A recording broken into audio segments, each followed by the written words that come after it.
We were asked by a teen, do animals pray or talk to God?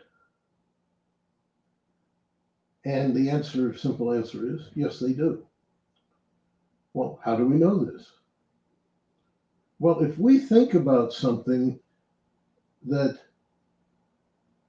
all of the animals that God created were brought to Adam, and he gave them a name, and that became their name, and this was a personal name. The Jewish naming is to give them a name, and that's what we have to think about as the original intent. So if that's the case, we know that they're listening, and we know that they listened also to God when he sent the animals to Noah to put on the ark. So there's a connection here that exists between the animal world and God. And personally, I think that some animals, and I've seen this in dogs probably more particularly than I have in cats or other animals, but they seem to be able to see into the spiritual world. It's like they see things that we can't see. And they'll look at something, or the way they approach something. And I think animals in some way have a spiritual connection, and that spiritual connection to God is more intent, I think, and more natural than humans. Humans have a tendency to, want to formulate something. What do I have to do this, or something like that? And I think the animals just do it. It's sort of instinctive to the animal. And this way of praying to God is something that's in this spiritual connection. We don't have to say formal prayers.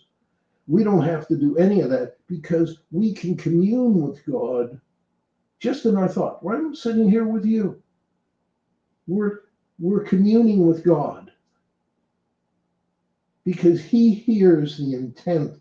He knows what we're absorbing and what we're walking away from. And I don't want to say I get a kick out of it, but I get this sort of a sick feeling, and it's sort of funny that if you can figure the two together, because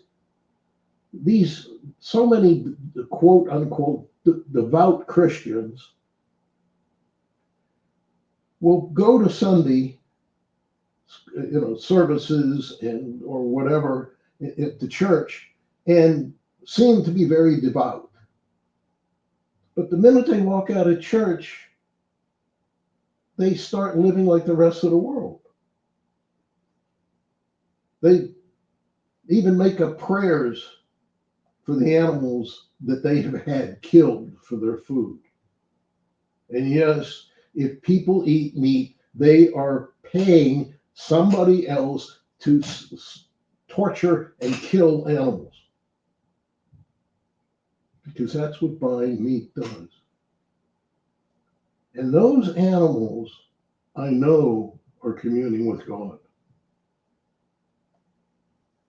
So we have to understand that animals must pray and talk with God in some form or way. And I think it's strictly spiritual.